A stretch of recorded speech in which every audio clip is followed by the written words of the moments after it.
Welcome to The Explainer. Today, we're attempting something absolutely incredible. We're going to look directly into the sleek, pitch-black unknown of the future, and we're going to act as a prism to reveal a vibrant rainbow of upcoming breakthroughs in artificial intelligence.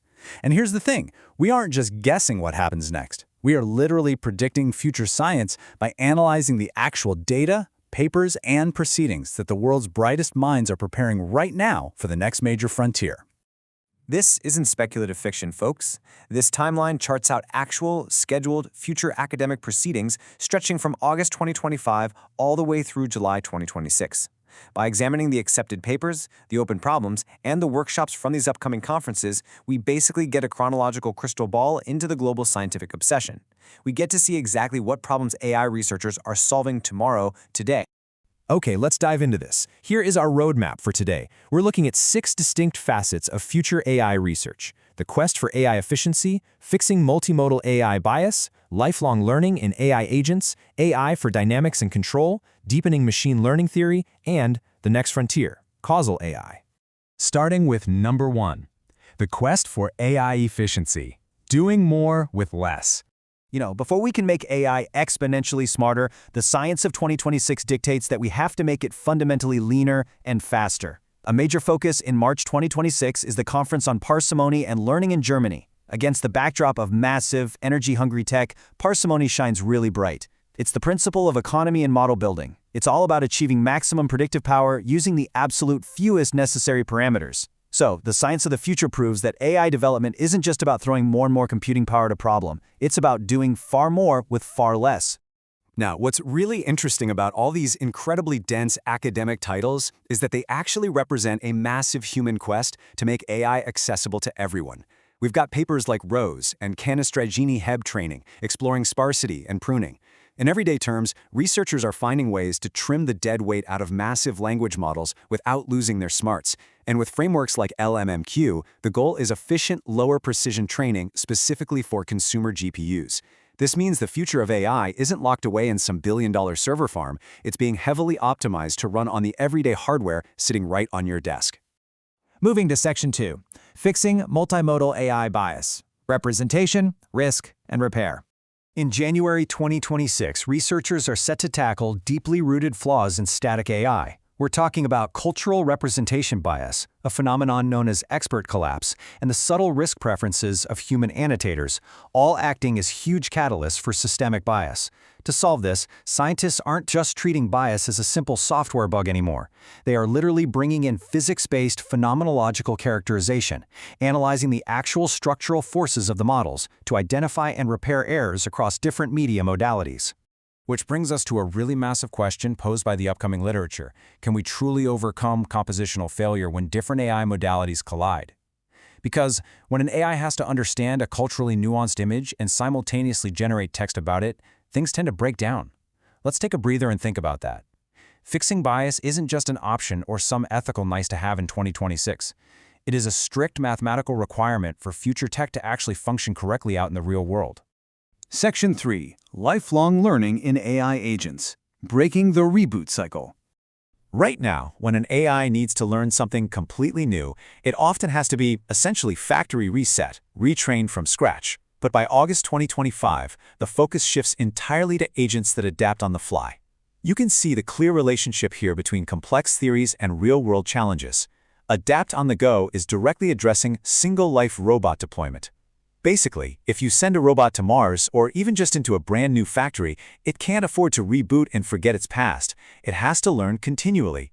Researchers are mitigating the stability-plasticity dilemma. That's the struggle of designing an AI plastic enough to learn new things, but stable enough to not instantly overwrite everything it already knows.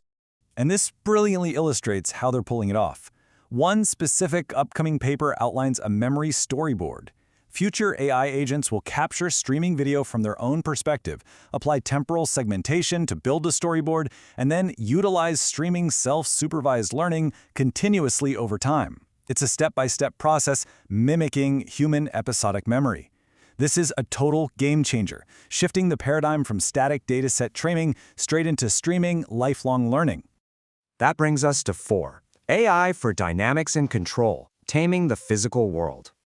By the summer of 2026, AI leaps completely out of digital brains and bridges the gap into physical motion and real-world machinery. I really want to emphasize this specific upcoming paper, ECO, Energy-Constrained Operator Learning for Chaotic Dynamics. The absolutely crucial thing you should take away from this is the phrase boundedness guarantees. Future physical AI won't just be smart, it's going to operate under mathematically proven, strict safety and energy constraints. When you're using machine learning to control chaotic physical systems, like a drone flying through a hurricane or a robotic surgical arm, you need an ironclad guarantee that it won't spiral out of control.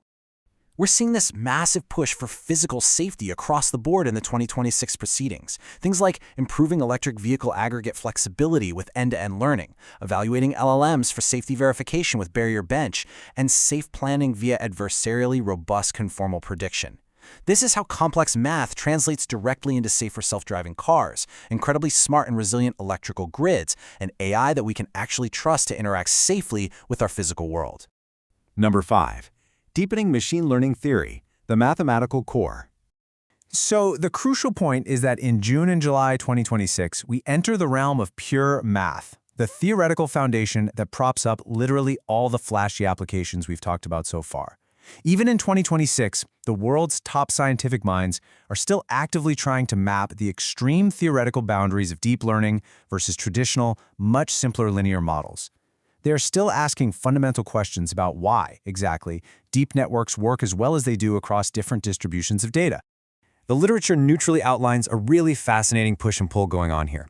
We have researchers identifying the absolute mathematical limitations of current techniques, these invisible walls we're hitting with modern AI engines, like the limitations of SGD for multi-index models.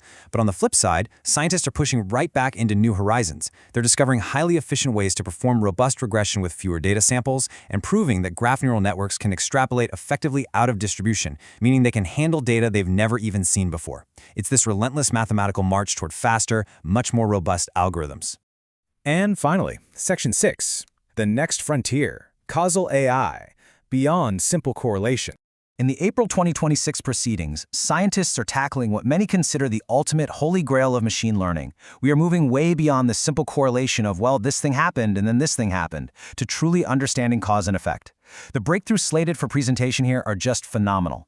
We're seeing frameworks like IV Co-Scientist, where multiple AI agents team up to discover complex causal variables.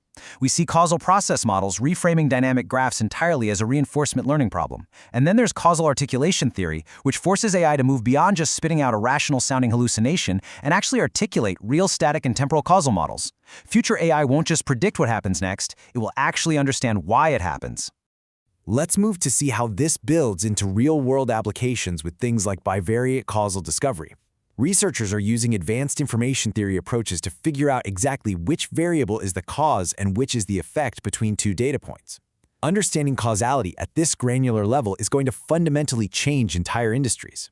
It'll change pharmacology by allowing AI to accurately predict complex drug interactions, and it'll completely change robotics by allowing machines to truly understand the physical consequences of their actions before they take them. When you step back, the contrast we've uncovered today is pretty stark.